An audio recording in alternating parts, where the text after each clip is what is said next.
lights might go out, but we don't. This is your guide, your neighbor in the know, your host, Big Dave.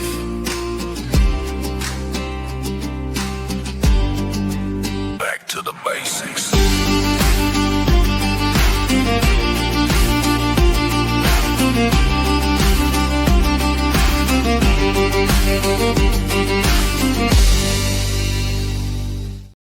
Welcome back to the basics, and we have a awesome show for you today.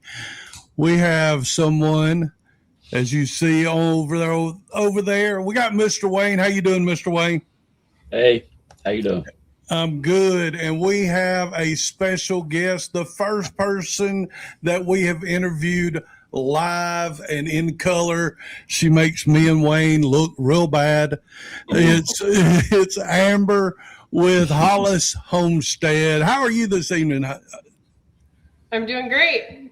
Man, you just brighten up the room. We were talking about you before you logged on with us, and me and Wayne both said I think I watched all of them. If I didn't watch all of them, I watched almost every one of your videos on TikTok. What about you, Wayne? Did you watch almost all of them? A lot. And we both said, wow, she is just chipper. She lights up the room. I mean, I thought I was in a bad mood, and then all of a sudden, boom, I realized, wow, I'm in a better mood just from watching her videos. So inspiring. Very inspiring. So let's get in. Go ahead. Real quick. This is for me and Dave. All right. Who does your dishes? When you're cooking and stuff, who does the dishes? Because we don't like doing dishes. That's the hardest part of the canning and prepping and stuff. I seen all the dishes you use, and I was like, oh no, that's another job. The dishes are a full-time job, that's for sure. Woo. They definitely are. So my first question is what made you start into this journey that you are on? Did you just look at the world and go, wow, I don't like the way it's going? Were you raised doing this all the time? So tell us a little bit of background about you first, and then tell us how you got started into this journey. So I grew up in a big city, actually. So I didn't grow up doing any canning. I might have been around it just ever so slightly, because my great-grandparents did it, and I was lucky enough to get to know a couple sets of my great-grandparents, and they lived, that lifestyle about an hour and a half out of the city. So I would say from a young age, I knew about it, but my family, we lived in a big city, in the pavement, and I had cousins and family that lived, kind of in that country setting, and as a kid, I'd spend my summers there, and I just loved it, and so that was just always something that I felt more at peace. I loved the wide open, the space. And so just something I was always drawn to as a kid. And then I moved away for college to a little bit more rural area here in Idaho. It was still in the city, but much more accessible to, farming and gardening. It was just pretty common, to where I moved. And so I'd say shortly after I got married, again, my husband's grandparents lived out in the country, and they had a little bit of acreage. They grew a big garden, did some preserving. So again, just a little bit of introduction to it. And then once we got married, I really was ready to, start doing some things on my own. We had kids, and that changes, when you're thinking about what you're feeding them, and you start making little things, just making your own baby food, making your own applesauce. And that's where kind of my journey started, with making things from scratch, just, reading ingredient labels. And I'd say in the last probably 5 to 8 years, I've dug deeper into it and just expanded my skills. And I taught myself pretty much everything. And I joke that some of, the newbies, you could say, are lucky because they have YouTube and TikTok and all these resources. Right. I went to the library and checked out books. That's how I taught myself, or asked my husband's grandma, or, so I didn't have some of those digital resources that there were. And so obviously I think that's a great thing. And, you know, it's a thing that I enjoy now as a seasoned canner, that I, you know, I enjoy sharing and teaching and helping other people. So my husband and I live on just a little bit over an acre, so we don't have a ton of land.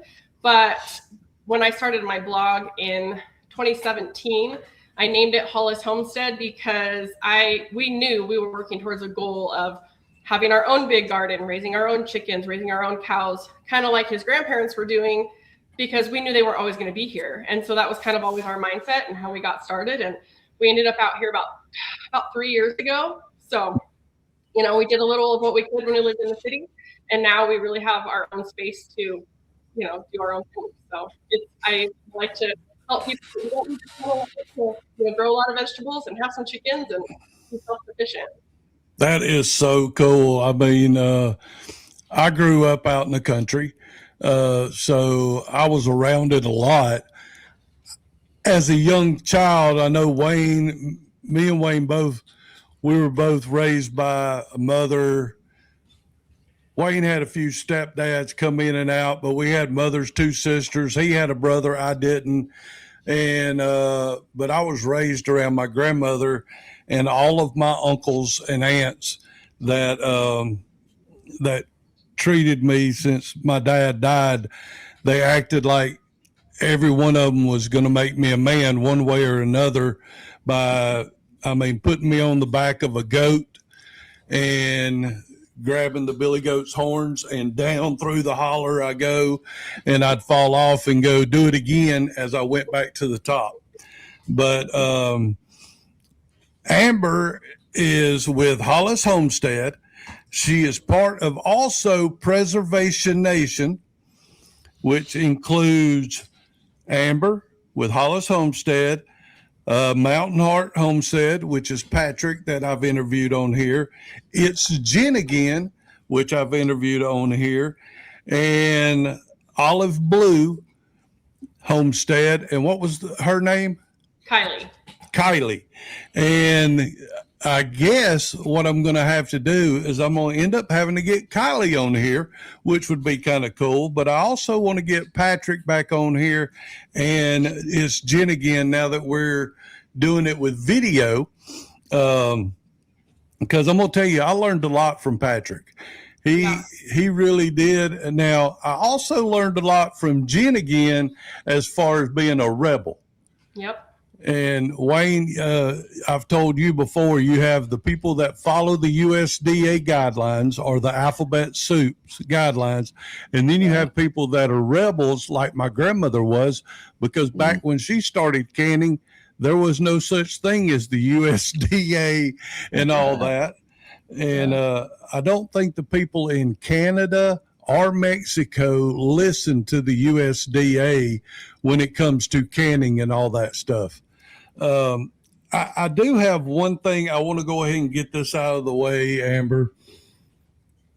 You had on one of your videos that I thought was just so cool. And I was telling Wayne about it before you ever came over here. And out of all the videos, I loved them all. But this one says, gonna start cussing people out biblically. May your barn crumble, your figs rotten, and locusts feast before you. I think that is cool. I was telling Wayne, I said, because I walk up to people that make me mad and I will say, may 1,000 fleas corrode your armpits. So I do love the aspect. I know you, I don't know if you know, but I work in Christian radio. And it's just good to see that people aren't afraid to share, that they'd rather do stuff biblically than just to walk up and cuss people out. Because I can tell you this, back a long time ago, me and Wayne, we used to not be very good. We would go to bars and fight a lot of people and stuff like that. So one of the things that you are bodyguard. Bodyguard. Well, I don't know that, I think I was other people's bodyguards to keep you from killing them. But, Amber, one of the things that I noticed on yours, and me and Wayne both talked about this a while ago, you get some cool stuff off the TikTok shop. I do. Yeah. It's a lot of fun. Yeah. Golly, how did you get into that? Because I'm still new at TikTok. Me too. And so how did you do that so that maybe one day I can do some stuff like that? You know, it was just a little bit of trial and error. I had kind of had the hopes a year ago Christmas of like, what can I do to just bring in a little bit of extra to help pay for Christmas, you know, for the kids. Yeah. And a little backstory, I'm a registered dental hygienist. That's what I went to college for, but I don't practice full time anymore because my kids are just so busy. I know that sounds kind of crazy, but my kids are so busy that I couldn't work full time because of where we live. And I would literally live in my car. And so I do my blog and, some other little things online, and TikTok shop was just something I thought was fun. And so I did it a little last Christmas and I saw it was pretty fun. And then the whole, TikTok went through its ups and downs. And I just like, well, I don't know if it's going to be around. So I didn't really do a lot with it. And then I'm like, well, I might as well do it again. It's fun. I enjoy it. And you can get some cool stuff and try it out. And honestly, tell people if you really like it and if it works. And, if you get something and it's not great, you can say that. So, you can.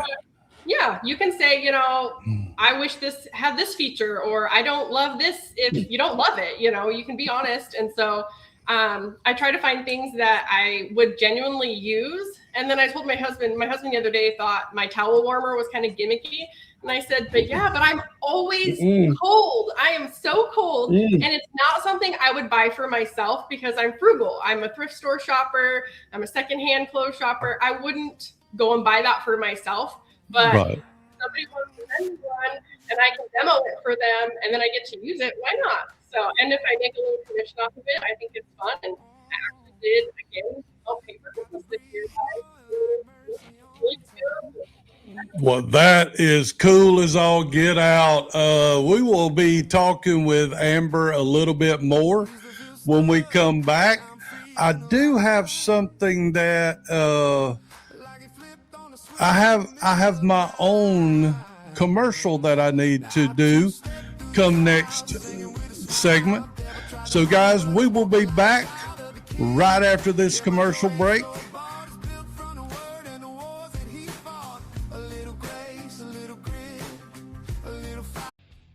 Back to the basics with Big Dave. Contact the show.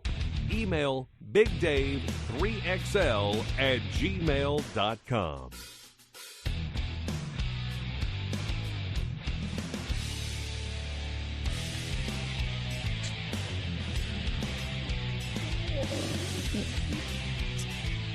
And welcome back to the Basics with Big Dave. I finally figured out how to get Amber in the middle, so now you are a redneck sandwich.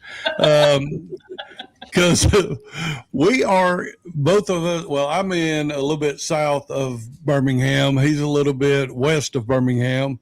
He lives in Hueytown. I live in Calera, Alabama. And you're way out in mountain. Isn't that what you said? I am in southwest Idaho. Yep. Woo! So one of the things that I'm going to have to try on the TikTok. I know I keep going back to this because I want some of the cool stuff that you've got. Wayne wants the towel warmer, and I think my wife would want one too because she'd be like, "Oh, to get out of the shower and be able to come out." And my kids are trying to steal it already. Oh, I'm sure. But one of the things that I want to get into is I noticed the other night when you and Patrick and Jen, when y'all were all on TikTok doing a live, you were talking about freeze dry. Oh, yeah. Freeze dryer. You have a freeze dryer? Yeah. And I think Jen has a freeze dryer. Does Patrick have one? No. I didn't think so. No, I kind of talked Jen into one as I have a few other appliances. They kind of give me a hard time because I love kitchen appliances, small or big. I see. And Jen had a lot of questions about the freeze dryer because I had one. I've had mine for about 2 gardening seasons now. And yeah, we absolutely love it. It makes, things last 20 plus years. And my husband's a big hunter. And so having, freeze dried food, whether that's full meals or snacks or fruit or whatever that you can take lightweight with you and reconstitute, it's super convenient. So yeah, we really love having a freeze dryer for the homestead. Well, it took me, I think it was 3 years to get a food saver. I kept putting it in the buggy, and I'd walk around with it, and we'd get up to the checkout, and I'd go, nah. And my wife went, "You're never going to use it. You are never going to use it." Well, after the 4th, 5th time, my wife went and said, "Just get it. Just get it. I'm tired of you. Every time you come in here, that's the first place you go is to go see the food savers, and you walk around with it and everything." And I was like, so I got it. And let me tell you, I've about worn it out in the last 2 years because like one of the things that, and getting it from Patrick and you and Jen and all of y'all that I follow on TikTok, is not wasting food. And like I'll get a big bag of potatoes and I'll only use half of them, and I'll notice that they're fixing to go bad. So I start chopping them up. I stick them in a food saver. I put like 2 potatoes in this bag, 3 in this bag or whatever, and then I throw them in the freezer. I haven't canned any potatoes yet. I seen on your shelf.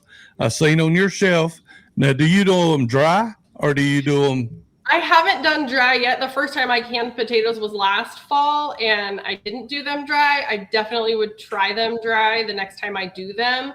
And of course, I live in the potato state, so potatoes are easy to come by around me, but and they're really inexpensive. But on the note of freeze drying, one of our favorite things that we freeze dried last fall was hash browns. So I shredded up all my potatoes in the food processor. I blanched them real quick, strained them, and then I freeze dried them. So I've got these like little crispy potato, hash browns. And then to reconstitute those, all I have to do is pour some hot water, put them in, I stick them in a bowl, put a lid on, let them just kind of soak for about 5 minutes. Then I throw them in my hot skillet, and we've got hash browns ready to go. So that's one of the things I really enjoy about the freeze dryer is it cuts all the prep time. So you think, okay, I got to cut these potatoes. I got to, rinse the starch off the potatoes, and then I got to fry the potatoes. And we're a busy family. I just really like things that save me time. So having things like that, where if I can get the kitchen a big fat mess on one weekend and put up a whole bunch of potatoes for the year, and then they're easy to use. And on the note of not wasting food, that's actually one of our favorite ways to use the freeze dryer is they come with sets of trays. I happen to own a large, so it has 6 big trays. And I purchased a second set of trays with lids. So every time we're done with our leftovers, I dump those leftovers. If I'm like, well, we've eaten this for dinner, maybe we had it for lunch the next day, I dump the rest on a freeze dryer tray, stick a lid on it, and it goes in the deep freeze. Now, when all those trays get full and I've got 6 trays ready to go, I throw those in the freeze dryer, and now my husband's got 20 meals of leftovers that he takes. We take him to the ball field. I have a ball player. We take that and we take a little jet boil with us. And we heat up our homemade stroganoff, chili, spaghetti, you name it. I don't have to go to a fast food joint. I don't have to spend, $50 on, crap food when we're out in the middle of nowhere. Got a ball field for my kids. We take them camping, hunting, you name it. So it's, I want to say, I looked it up once, how much we waste on food, right? Just throwing away food. And so the freeze dryer, eventually, it would take a few years, of course, but if you calculated how much food you throw away because you stick it in a Tupperware and forget about it, and if you get in the habit of freezing it, throwing it all in the freeze dryer, you've got ready-made like MRE meals. So it's a great way to save money. It's an upfront cost, but it has lots of other uses as well, but that's one of our favorites. Okay, so going back, I love that answer. But on your canning potatoes, because I've got some in here that I need to get done.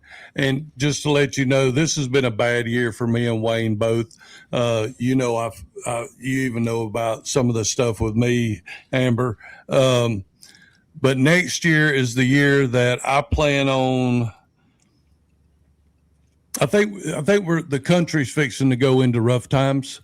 Our last video from last week is a storm coming, and you know, how's your money and all that. And next year, I think me and Wayne has both pretty much decided that we're going to really get really, really serious about. I'm going to start off, and I know it's a crazy thing, but I want 52 cans of green beans, 52 of this, 52 corn, 52 potato sauces, 52 meals in a jar of each, you know, like beef stew, you know, stuff like that. I just picked the number because 52 weeks in a year, and it sounded like a good number to start with. But on your canning potatoes, do you put hot water in it? I do. Yeah. Okay. So, but do you put the butter in there too? I didn't do that because I mostly canned French fries. Okay. I use the French fry cutter. That's just the style, because that's one of the foods that my kids love, and I didn't want to buy from the store because they have added ingredients that they don't need. So a lot of the potatoes we canned last fall were the French fry shape, so my daughter can drain those in the colander and toss them in some olive oil and throw them in the oven. Or in the air fryer, because I just noticed that you did your latest post on Instagram is instant potatoes and air fried oven recipe. You want to tell us about that? So, well, initially when I started my blog, we lived in the city in a suburb, and so that was kind of where my blog started, was easy meals for moms, you know, using the oven, like the big full size oven that actually has air fry in it, which I love. And, you know, quick, easy meals, but still cooking from home, from scratch, even if you have, you know, restaurants down the road. Now where we live, we don't have a lot to choose from. So, so using some of those appliances, and I do even more from scratch now. So now the blog revolves a lot more around canning, fresh milled flour. And like I joke, but when I say from scratch, I mean like scratch. Like I ground my own flour, and then I make the pasta, and then I freeze the pasta, because I want to know what's in it. And so, you know, and I want to know that I can make it if the store shelves don't have any. Right. I mean, hey, this is a good time right now that I'm going to do a shameless plug while we're sitting here. This is my daughter's company. She just started doing this year. She makes some awesome cookies and stuff like that. And I'm gonna tell you, I'm not one that likes the kind of cookies that has the icing on the top, but I love these. And if you'll see, she did the Thanksgiving right there. And then this one right here, stink, stank, stunk. I mean, that is some of the best cookies you'll put in your mouth. She is booked up for Christmas now, because Christmas is this coming week. But if you would like to get something for Valentine's Day, she would be, you know, you can get cookies from her. And if you need to, you can get in touch with me at BigDave3XL@gmail.com, BigDave3XL, because that's what size shirt I wear, at gmail.com. One of the other things that I say, you know, I hate it sometimes when I'm going to have somebody and they tell me, and I find out where their videos are at, because I start stalking them. And so, you know, I know which video you're talking about, Wayne, when you asked her about the cookie, who cleans the dishes and all. Yeah. Because I'd be fired. Well, I mean, I have a teenager in the house, but getting her to help with dishes is pretty rare. She's a pretty busy kid, so I try. I wrangle them up sometimes, and I have them at least dry dishes for me. But I think they perfectly don't wash dishes very well. Right. I put them on drying. Yeah, just dry them for me. Just dry them and put them up. Yep. We go to break, and when we come back, we're going to let Miss Amber tell us all about the kind of stuff that she has going on and what she expects for next year. So we will be right back after these messages.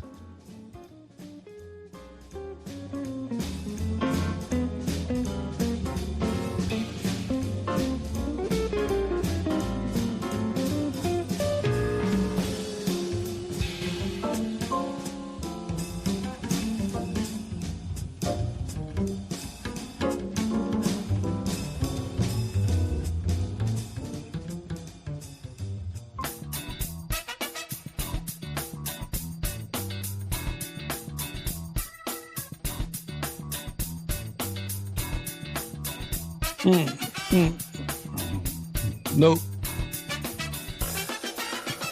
Had to make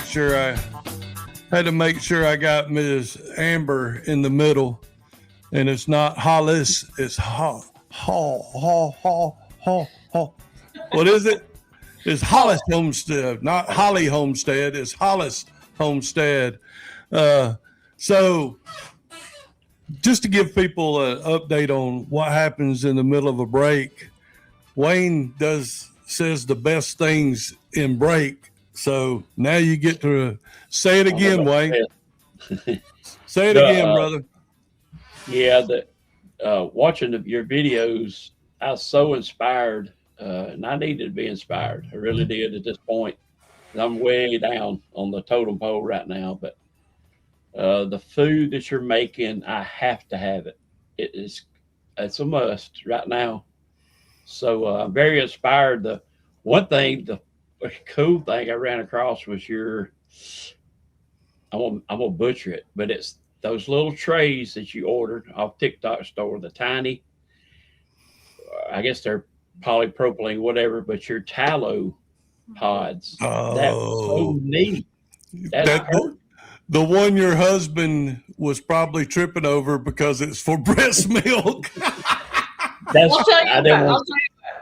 So that's one of the newest things that company makes. It's called Super Cube, and they make the most exceptional silicone trays that are really well made with lids. And when I didn't do a lot of canning, I still froze 1 cup portions of soups and stews and chicken and noodles, spaghetti, you name it. And then you vacuum seal them. You use that food saver, and you've got lunch, take it with you if you need to, put it in a bowl, warm it up. It's great. My mom has passed, but she lost a lot of her ability in her fingers the last about 5 years of her life. So, portioning up 1 and 2 cup portions of homemade soups and things for her and taking it over, and all she had to do was warm it up. Those Super Cube trays, they're a small company. I think they were first put out there to the world on like Shark Tank. So I've owned them for a lot of years, so I really enjoy their products, and that's one of their newer products. And I'm well past that stage of life. I have children that are 9 and 13, but there's still such neat ways you can use those for for spices and oil, or your tallow for cooking. Or that's a great little company, so I enjoy that product as well. I was also impressed with the the non-chemical, like your dishwasher. Add what you're using in your washing your clothes. And you were saying something about chemicals on your plate, and I was like, man, okay, I got to get off my butt. And it's easy. There's little swaps, it's just, and that's just pick one thing. Pick one thing, if it's this month when I run out of laundry detergent, I'm going to swap that for a cleaner detergent. And then next month, if I run out of the dishwasher detergent, what can I buy next time that's a little bit better than what I was using from Wally World, So I try to think about it that way, so it's not so overwhelming. Just pick one thing. When you run out of it, do a little research. What can I get, that's a little better for my family, better for my health, and, isn't probably supporting a big, conglomerate out there. So Amen. Amen. I know that's, I think it was last week's podcast and radio show that I was telling Wayne, I'm trying to get away from the fake margarine.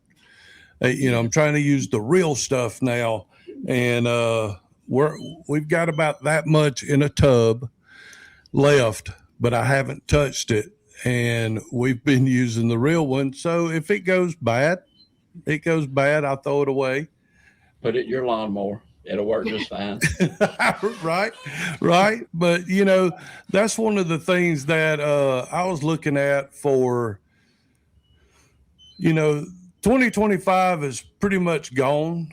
So let's look into next year. What do you see on the horizon for the country and for what we as homesteaders, as canners, as just trying to survive in this world? What do you think, Amber, that we really need to do? I think more people need to learn how to do things for themselves. Okay. I mean, just basic things, it's just, you just can't always depend. And we saw that 5 years ago. You just can't always depend on, being able to run somewhere and just grab what you need. So I find it's typically more cost effective to take the time to do it yourself. And I feel like we're really detached from that, just as a instant gratification society that we are now. We want our 2-day shipping, and we want the conveniences of instant everything. So I think we've traded a lot of health for convenience, and we're seeing that now, right? As a country, we're seeing that in our healthcare system. We're seeing that as a whole. So I would just encourage people to even just compile books about things, even if they're not quite ready to do them yet, still have the resources to make your own cough syrup with honey and garlic, just at least having the knowledge resource base to do that, so that if, stuff hits the fan, you at least have a resource. I would encourage people to watch our Preservation Nation videos. We're going to the basics. Not to plug back to the basics, but we're going to do a lot of education information, not just here's a recipe, throw it in a jar and stick it on your shelf. Why do we do this, and why it works, and what's the science behind it, and hopefully teach people, just a little bit more about being a little self-sufficient, because I don't know, like you said, it's, you see the trajectory and you just can't help but, want to have. Well, one of the things that I look at is that we have lost the ability, back, everybody, prepping used to be a bad word. And I don't prep because for zombie apocalypse or anything like that. I do it, number one, in case my daughter and my son-in-law works, my daughter's a stay-at-home mom. And what happens if he loses his job? That's why I have 85 pounds of pasta out there, bagged up or in jars and everything outside. That's and my grandkids. When I was growing up at the ballpark, I was the very first cheerleading mom coach. You have the moms that are over the teams or whatever, and I walk in and they're like, "Oh, this is the team mom thing," and I'm like, "Yeah, I'm the team mom, even though I'm a dad." But I wanted to be in their life, and I'm trying to do that now by trying to teach my daughter, teach my son, my son-in-law, and everything. But I think we've lost a lot of skills that we need to get back. We really need to get them back. So what do you look forward to in 2026, Amber? Is there anything new that you're going to start, or is there something new in the garden that you're really wanting to try, or anything like that? I haven't quite thought garden yet, because I feel like I just put the garden to bed. Honestly, Right. we had such a warm, long fall here that I drowned it in tomatoes until November. But Oh, 2026. wait right there. I The think I've seen that. unsupervised husband.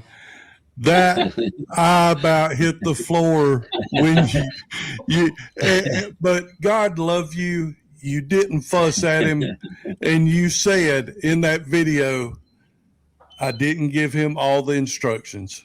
But go ahead. I'm sorry. If you go to Hollis Homestead on TikTok and find that video, it is hilarious, especially for guys when your wife tells you something and you go, well, you didn't tell me to do that. So I threw the water out or the juice out. So I'm sorry. Go ahead. That was just, I had to say that. No, that's fine. I like to poke fun at him. He's a good sport. 2026, we will be raising our own beef next year. That's something that we have not yet done on our own property. We've been blessed with his grandparents always having a few acres, and our family as a whole was able to raise our own beef. And that's no longer an option. So we're going to be doing that for ourselves for the first time. So that's going to be a new adventure. We're going to up our meat birds this spring. So that's probably one of the closer things we'll be doing. We did our first round this year and successfully put 20 birds in the freezer. And we had always been around it with his grandparents, but we had never done it ourselves. So we're going to kind of double down on that this year and double up on that. Oh, meat birds. I wish I had. I don't have the room for meat birds yet. We live in a HOA, but that's a different story. All right, so when we come back, we are going to pick Amber's brain and see what we can find out about her TikTok, her Instagram, her blog, everything. We are going to find out all about Amber when we come back, and we'll be back right after this.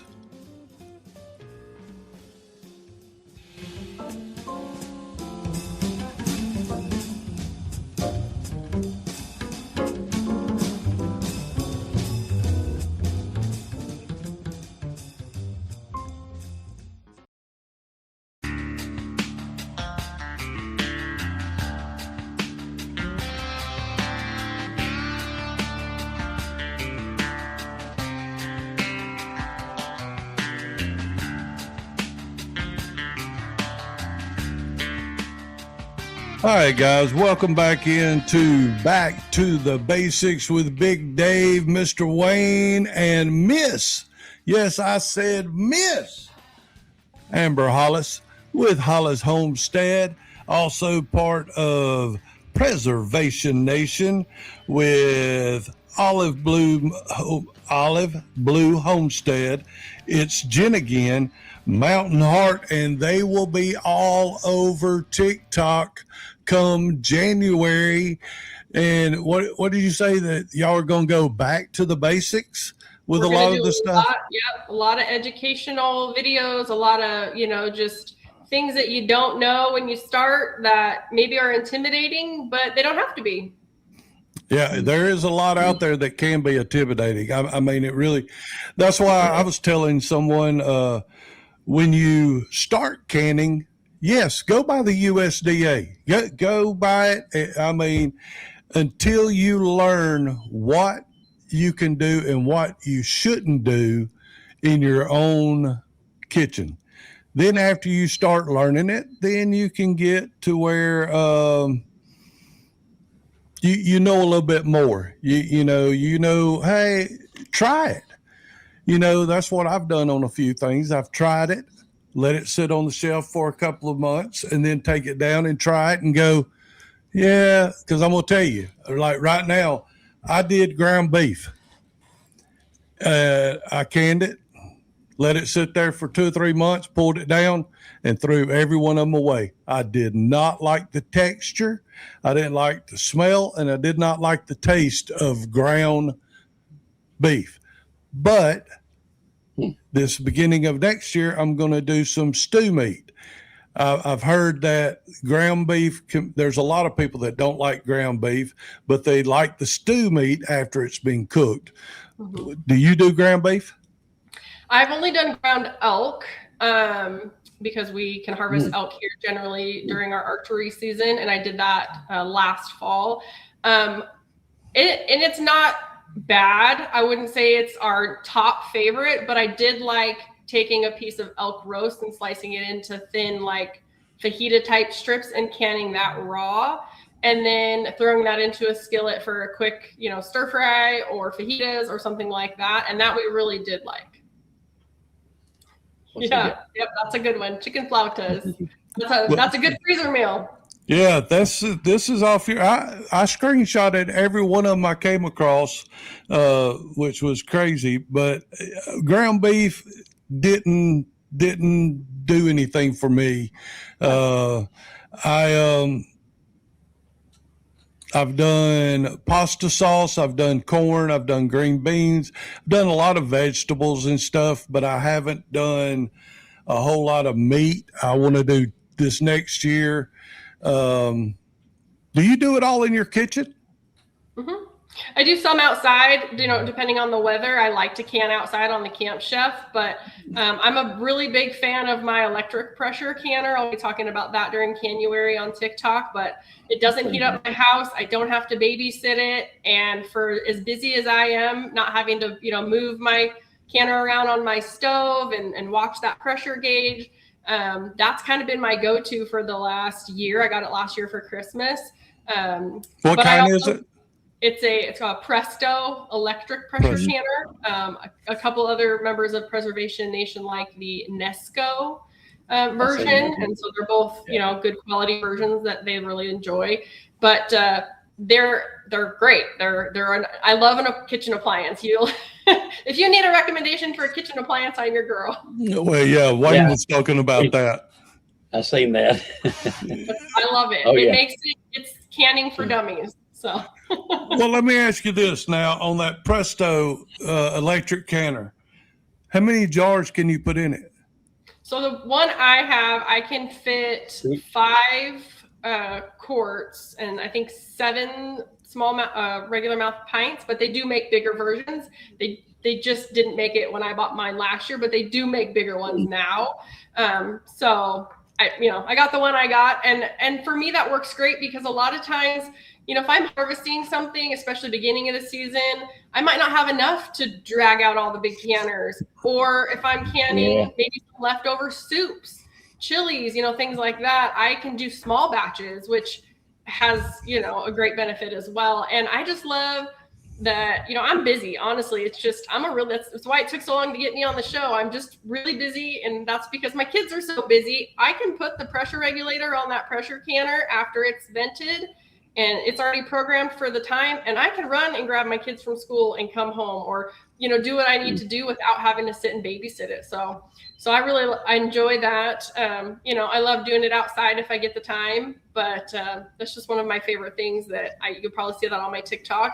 That's my most grabbed canner. I have a Presto vintage canner I scored at the thrift store. I've got the water bath canner I've had for 20 years, but that's my two. I'm sitting here writing down what you're talking about. 5 quarts. How many did you say of pints? I think it's 7 smallmouths in that one.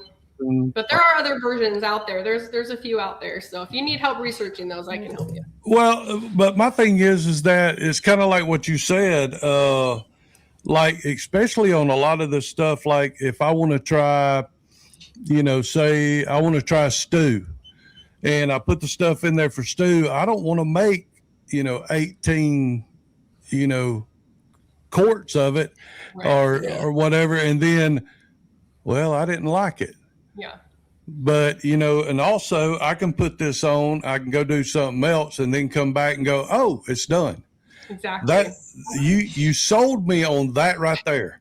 You sold me on That's that my right favorite. Like I said, I'm just too busy to babysit. And so when I saw those were, a thing, and, I'm a big, I also love my Instant Pot. I have a lot of Instant Pot recipes on my blog because I need to be able to throw dinner in there and go about my business. So, letting the appliance do the work for me. I mean, I know that that's a little bit not the basics, but I know how to do the basics, right? I know how to run a traditional pressure canner, and I think everybody should know why and how they work.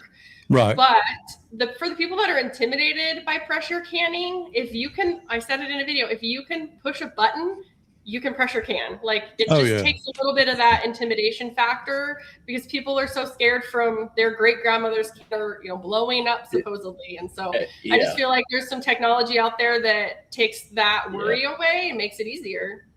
Well, I think when me and Wayne was growing up, my grandmother was still doing it over an open fire, and it's hard to regulate on an open fire or your stove that's in your kitchen. Number one. Number two, in the 70s, they didn't have the safety mechanisms that they have now for the canners and stuff.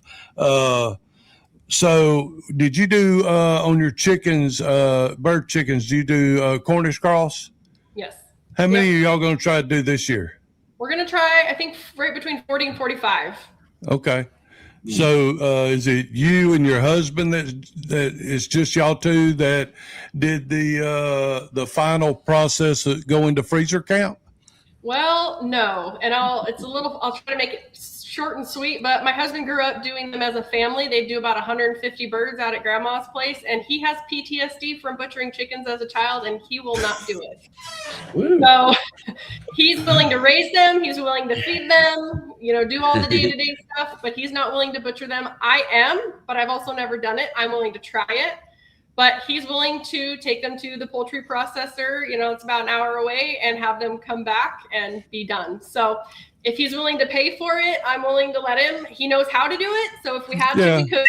But also we'd have to invest in the equipment to make it. There's not you can't rent that stuff around me like Patrick can. I know that was a big thing that Patrick, they can rent a trailer that has all of that equipment and everything. Yeah, and Wayne. if I could find that by me, I could probably convince my husband to try it one year. And so we didn't have to invest in buying all of the equipment. But I honestly, he doesn't like any part of it. And that's just like a childhood trauma unlocks for him when I even bring it up. So if he wants to pay the butcher, I let him pay the butcher. Well, he'll take an elk down and quarter that out on the mountain, but he won't process chicken. Well, and the crazy thing is that my wife would be the same way because she would have, by the end of the time, she would have already named every one of them. She's with me. I mean, like with Cal, you have ribeye 1, ribeye 2, ribeye 3, ribeye 4. It wouldn't. My kids name the cows too. They name them, milkshake and whatever, but they still know we're eating them for dinner. So Right. Well, but my wife is a big animal lover, and she looks at me and gives me these evil looks when I say I want to get chickens and process them, and she's like, no. Yeah, this way you put them in a crate, you take them to the butcher, they take care of everything. If you want the feet, if you want the hearts, you can get what you want back from the processor. They only process your birds. You make an appointment, you take them all down there, and so I don't fight that battle. But I do know that if we had to, he has that knowledge, so he has done it, and so if we needed to, we could. I'm willing to try it, but that's all right. Well, guys, it has been a pleasure. Amber, you can check out Amber at Hollis Homestead on Instagram, on TikTok, and we're definitely going to have you back on again because I didn't get all my questions done. Guys, we will see y'all next week. Thank you again, Amber. Check out Preservation Nation on TikTok. We'll see y'all. 2 Timothy 1:7, for God has not given us a spirit of fear, but of power and of love and of sound mind. Don't be scared, be prepared.